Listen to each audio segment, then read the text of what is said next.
Hi everybody, I hope that you're all doing really well. So I promise you, I am not intending on doing monthly book hauls. I'm really not. I do not like to have loads of unread books on my TBR, as I keep on saying. I keep saying every single video, I like to have a small TBR, and then I go out and buy more books. It's ridiculous. But I think partly the reason why I've been buying more books recently is because I'm excited to be in a new place. I'm excited that bookshops are now back up and open. And I think also there's the part of me that is very excited to have a job and have a little bit of extra money that I can spend on books if I want to. And of course in March it was my birthday, so I got books for my birthday. So all in all, I have been buying a lot more books than usual. And yeah, I've managed to accumulate some more.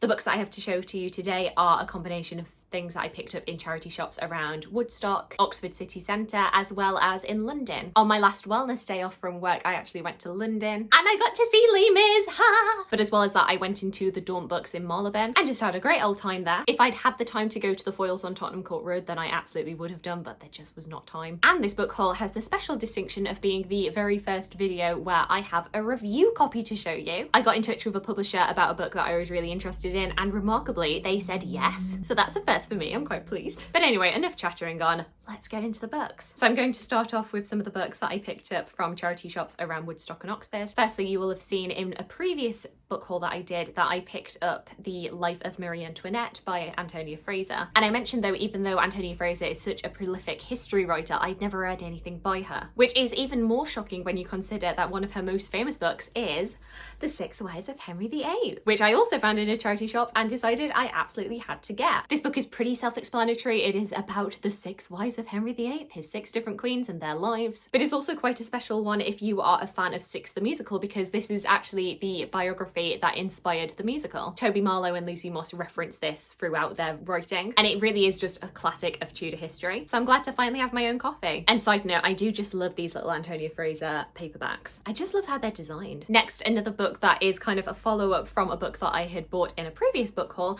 I picked up this Collected Poems of William Blake, which I bought inspired by the fact that I picked up this biography of William Blake by Peter Ackroyd. I have read some of William Blake's poetry in the past. I've read The Songs of Innocence and of Experience, which I did for A level, I think. But I know that William Blake wrote poems outside of those two collections, so I really wanted to give this a go and read it alongside the biography. And funnily enough, since I picked these up, William Blake seems to have been like quite a hot button topic. I'm pretty sure there is a new biography out of him, and if I can find it, I will put it here. And that looks really interesting, and I think if I like reading these and if I like the Peter Ackroyd biography, then I might look into that. Next up, another classic that I picked up was Ruth by Elizabeth Gaskell. Last year really cemented my love of Elizabeth Gaskell. I read Wives and Daughters and absolutely adored it. I ended up rereading North and South, which is a book that I had previously not really liked too much, and then on the reread, absolutely, it floored me. It is now one of my favourite books. And then since then I have read Cranford and My Cousin Phyllis. And then I took a few months off of reading Elizabeth Gaskell, and now I feel like I'm ready. I need to go back to this. And I actually don't know much about the plot of this, so I'm just gonna read it from the back, see if it takes your fancy.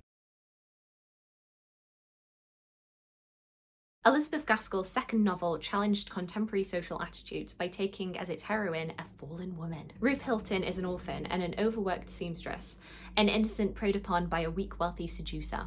When he heartlessly abandons her, she finds shelter and kindness in the home of a dissenting minister and his sister, who do not reject her when she gives birth to an illegitimate child. But Ruth's self-sacrificing love and devotion are tested to the limit by a twist of fate that brings her past back to haunt her. The next fiction book that I picked up was The Uncommon Reader by Alan Bennet. This is just a short little novella and is one that I've already read and really enjoyed. It tells the story of the Queen of England, but definitely a fictional version of the Queen, and what happens after she discovers a library in Buckingham Palace and ends up becoming obsessed with reading, and how that really starts to dismantle the monarchy because she is not doing her job. It's really funny and satirical. I definitely recommend this one. Another one that I have since read is T.S. Eliot's Old Possum's book of Practical Cats. This is a little poetry collection which I think was originally intended for children, but which inspired Andrew Lloyd Webber to write his hit musical, also the strangest musical in the world, Cats. So Rum Tum Tugger, Mr. Mistopheles, McCavity, they're all here. And then the final book that I picked up in the Oxford charity shops was Swan Song by Kelleigh Greenberg-Jephcott. Another one that I have since read, so you know I am making progress on these books that I'm buying. And this is historical fiction set between, I think, the 50s and the 70s, and tells the life of Truman Capote, but particularly through the lens of the different women that surrounded him, or the swans as he called them. All of these different society ladies who he ended up betraying by publishing a salacious article in Esquire about them and all the juicy details of their lives. I think I said in my wrap up, it reminded me a lot of Evelyn Hugo. If you're a fan of Seven Husbands of Evelyn Hugo, I definitely give it a go. Oh, and I tell an absolute lie, that was not the last book I had from my Oxford charity shops.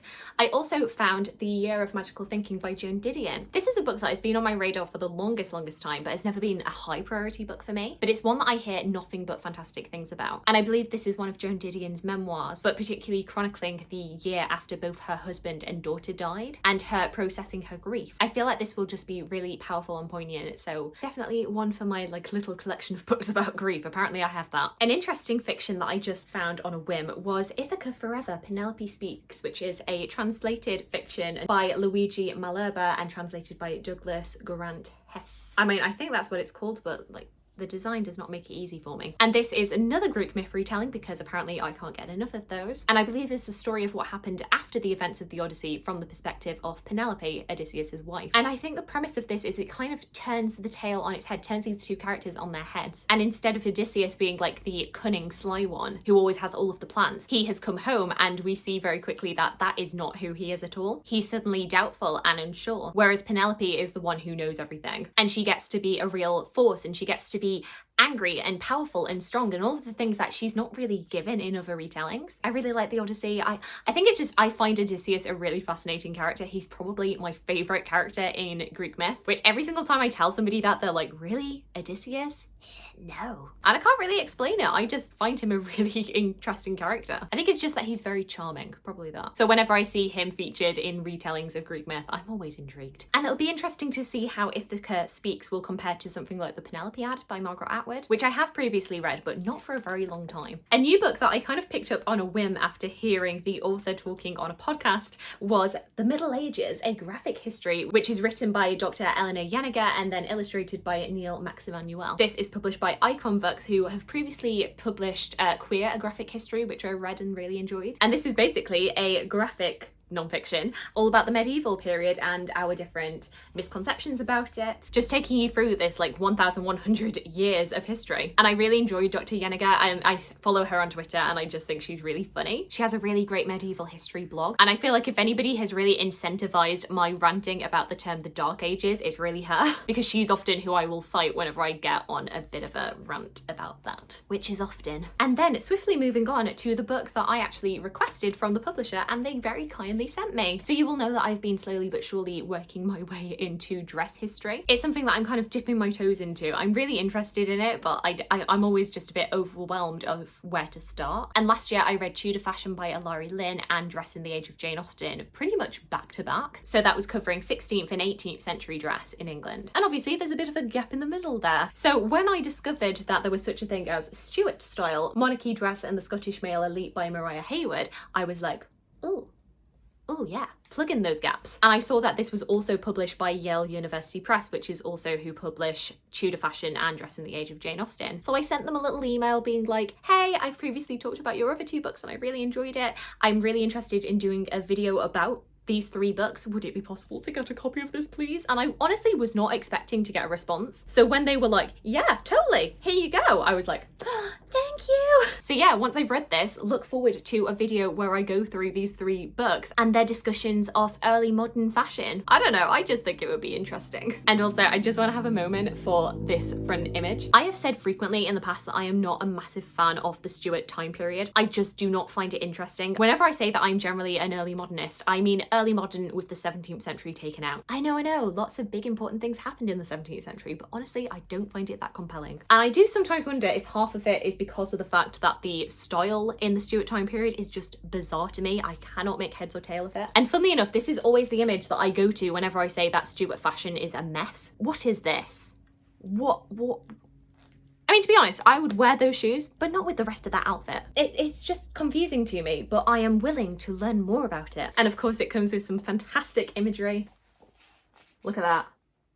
Isn't that the life? And I'm intrigued and excited. So thank you very much to Yale University Press for sending me this. And now finally getting into the 3 books that I picked up on my trip to London last week. As I mentioned, I was mainly doing my book shopping in Malerba. I went into their very well-stocked Oxfam bookshop and found this, The Scandalous Lady W, an 18th century tale of sex, scandal and divorce. Whenever I see this title, I kind of want to channel my inner Ben from Doom Antidote and be like, The Scandalous Lady W. I mean, tell me that Ben would not say it like that. An 18th century tale of sex, scandal and divorce. I'm so sorry, Ben. I'm not saying it to mock you, I'm saying it out of love. And this is a title that you might be familiar with if you ever saw the film with Natalie Dormer based on this story. So this story chronicles the tale of Seymour Worsley, who became notorious after she filed for divorce from her husband, which obviously in the 18th century was really, really hard to grant. However, she shocked the court by bringing forth salacious details of the bedroom activities that were happening within her marriage. I don't want to spoil things too much, but she accused her husband of some interesting things that he asked her to do. And as the kids say, she brought the receipts. It is a really interesting story, so I'm really looking forward to learning more about it. And then, like I say, I went into the Daunt books in Malerba, and hilariously, you know how in Daunt books they set everything out in terms of the country that it's based? You have all of these wonderful books set out from around the world, so you can really diversify your reading.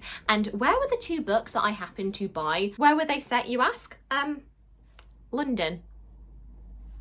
Sorry. First off, we have the book that I've already managed to read over the weekend, which is 84 Charing Cross Road by Helene Hanff. This is a book I feel has just been doing the rounds over the last couple of months. I feel like everybody has read this and enjoyed it. And this is basically a collection of letters that Helene sent to 84 Charing Cross Road, which used to be the address for Marks & Co, which were an antiquarian bookshop. Do you see how I had to think before I said antiquarian? She was looking for certain books that she couldn't find in New York, and she just started up a correspondence with them over the course of 20 years and became friends with these people even though she never met them in person, at least in her original 20 years of correspondence. We also have a little section at the back in which Helene details the process of her actually coming to England finally after these letters were published. And I feel like this is an essential one to have in your book about books collection. And then the final book that I have to show to you today is Queer City, Gay London from the Romans to the Present Day by Peter Ackroyd, a second Peter Ackroyd book in this haul today. And this is another history book that I have been meaning to pick up for ages. And I saw it in the shop and I kind of thought, well, it is June, it is Pride Month, maybe this is the time to read it. In Queer City, Peter Ackroyd looks at London in a whole new way, through the story of its gay population.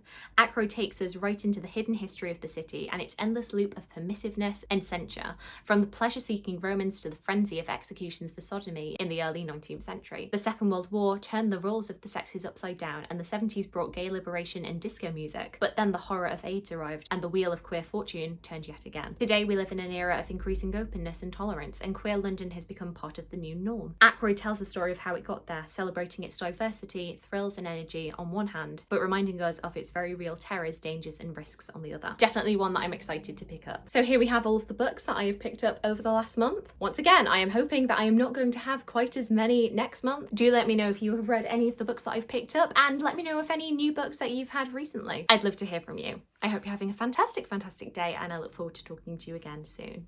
Thanks. Bye.